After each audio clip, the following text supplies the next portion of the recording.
Satu, dua, tiga. Hai. Sebelum kita memulai pembelajaran hari ini, siapin dulu yuk perlengkapan yang harus kalian siapkan. Seperti buku tulis dan alat tulis lainnya. Karena Ibu ingin kalian mencatat secara mandiri materi yang telah Ibu sampaikan kali ini. Kalau udah siap, ayo kita mulai pembelajarannya. Belajar dari rumah kelas 3. Halo, Assalamualaikum. Bagaimana kabar kalian? Sehat? Alhamdulillah. Ayo, sekarang kita mulai belajar lagi ya. Pembelajaran kali ini yaitu kelas 3, tema 1, subtema 1, pembelajaran 5 dan 6. Tujuan pembelajaran 1. Melalui penjelasan guru, siswa dapat mengetahui pengertian dan langkah-langkah menulis gambar seri atau cerita bergambar dengan benar. 2. Melalui contoh gambar seri atau cerita bergambar, siswa dapat mengetahui cara membuat cerita gambar seri sederhana. 3. Berdasarkan cerita gambar seri Ikan dan Kak Dika, siswa dapat mengetahui bagaimana sikap yang baik saat melakukan kesalahan. 4. Dengan menyimak cerita gambar seri, siswa dapat membedakan manakah kebiasaan makan yang baik dan tidak. 5. Melalui penjelasan guru, siswa dapat mengetahui bagaimana cara bersyukur di kehidupan sehari-hari. 6. Dengan menyimak video pembelajaran, siswa dapat mengetahui bagaimana cara menghitung penjumlahan bersusun dan mengetahui jumlah terkecil dan terbesar suatu bilangan. Kali ini kita akan belajar tentang gambar berseri. Ayo kita simak materi berikut ini. Cerita bergambar atau sering juga disebut komik adalah suatu bentuk seni yang menggunakan gambar-gambar tidak bergerak dan disusun sedemikian rupa sehingga membentuk sebuah cerita. Biasanya cerita bergambar dicetak di atas kertas dan dilengkapi dengan teks. Berikut ini adalah langkah-langkah dalam menulis cerita berdasarkan gambar seri. 1. Berilah judul yang sesuai dengan cerita. 2. Urutkan terlebih dahulu gambar sebelum memulai kalimat cerita. 3. Buatlah kalimat yang menceritakan gambar tersebut. 4. Susunlah kalimat-kalimat tersebut dengan baik dan benar sehingga menjadi sebuah cerita yang menarik untuk dibaca. Sekarang kita perhatikan contoh cerita bergambar berikut. Judul dari cerita bergambar tersebut adalah Ikan dan Kak Dika. Pada gambar 1, Kak Dika membeli ikan yang ada di pasar. Kemudian Kak Dika menaruh ikan tersebut di akuarium kesayangannya. Pada gambar kedua, adik Kak Dika, Bobby, mengambil ikan yang ada di akuarium dan diletakkan di lantai.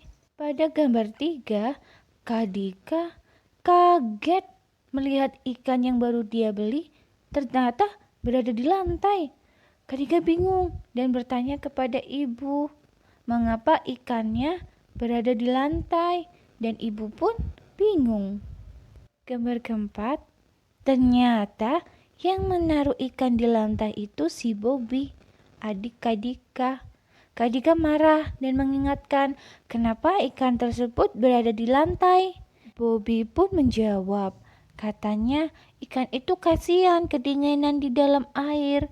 Makanya Bobby taruh di lantai supaya nggak kedinginan.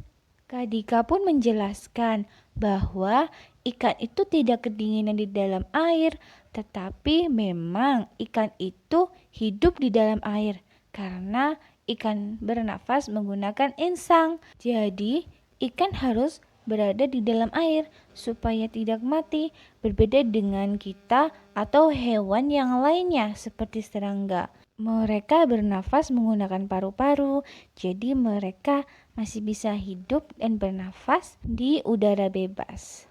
Kemudian, Bobby pun meminta maaf dengan perbuatan yang ia lakukan dan berjanji tidak akan melakukannya lagi.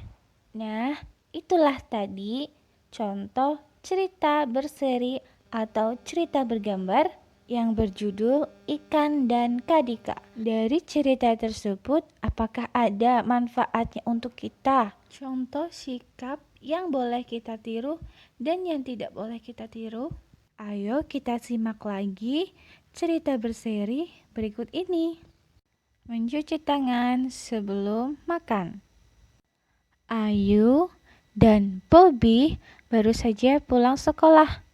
Mereka langsung pulang ke rumah. Setelah sampai di rumah, mereka langsung berganti baju dan siap untuk makan siang. Kemudian Ayu membuka tudung saji yang ada di meja makan. Ternyata lauk hari ini sangat enak dan bergizi. Sebelum makan, mereka mencuci tangan mereka dengan sabun supaya tangan mereka bersih dari kuman dan bakteri. Kemudian, Ayu dan Bobby makan bersama ayah dan ibu di meja makan. Makanannya sangat enak dan banyak makanan yang mengandung gizi bermanfaat untuk tubuh kita. Wah, sangat enak. Yummy. Manakah kebiasaan makan yang menunjukkan rasa syukur dan kebiasaan yang tidak menunjukkan rasa syukur? Langsung makan tanpa mencuci tangan, termasuk kebiasaan yang tidak menunjukkan rasa syukur.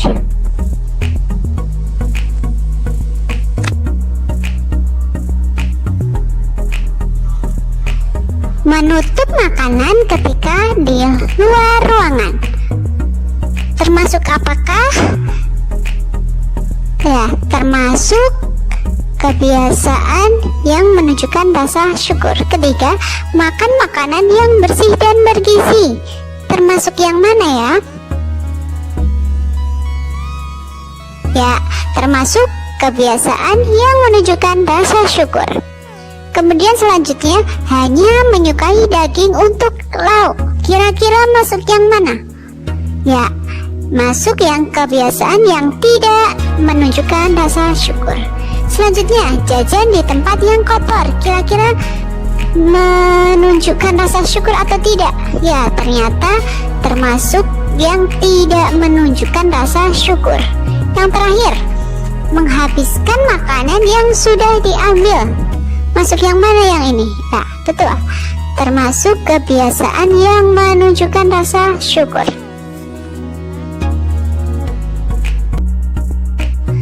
Susu sapi adalah salah satu contoh makanan yang sangat baik untuk kesehatan.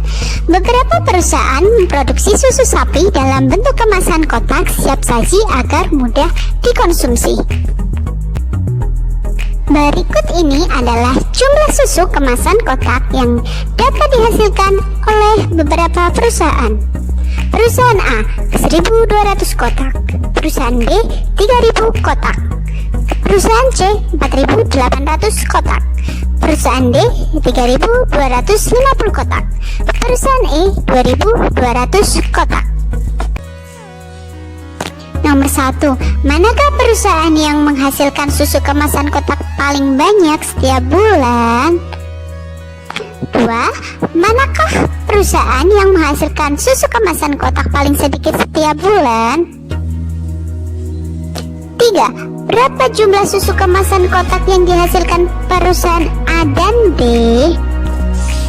Nah, kita akan menjawab pertanyaan ini satu persatu secara urut. Untuk soal nomor 1, ya, manakah perusahaan yang menghasilkan susu kemasan kotak paling banyak setiap bulan?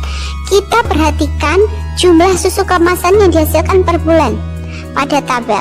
kita perhatikan angka yang paling depan atau bilangan yang paling depan atau ribuannya itu di dalam kotak ya. Ada 1, 3, 4, 3, dan 2. Kira-kira mana yang paling banyak antara bilangan tersebut? Nah, yang paling banyak yang depannya 4. Berarti perusahaan mana yang depannya 4? Ya, jawabannya berarti yang paling banyak perusahaan C. Untuk soal nomor 2, manakah perusahaan yang menghasilkan susu kemasan kotak paling sedikit setiap bulan? Sama seperti tadi, kita melihat dari nilai tempat ribuannya atau angka atau bilangan yang paling depan. Ada 1, 3, 4, 3, dan 2. Dari semua itu yang paling sedikit bilangan berapa? Ya, 1. Berarti yang paling sedikit itu perusahaan A. Mudah kan? Untuk soal nomor 3, yaitu berapa jumlah susu kemasan kotak yang dihasilkan perusahaan A dan D. Berarti kita mau lihat jumlah dari perusahaan A ada 1200 kotak, kemudian ditambahkan perusahaan D ada 3250. Kita susun ke bawah, ditulis 1200, kemudian di bawahnya ditulis 3250. Kemudian kita tambahkan.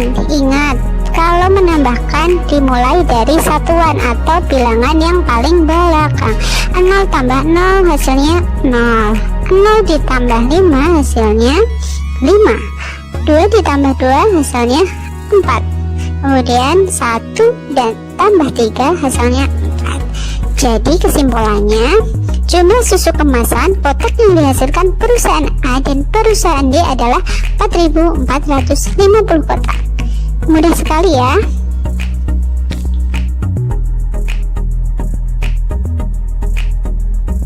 Nah, jadi itu materi yang telah kita pelajari hari ini. Walau belajar dari rumah, harus tetap semangat.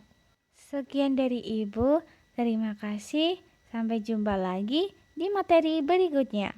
Wassalamualaikum warahmatullahi wabarakatuh.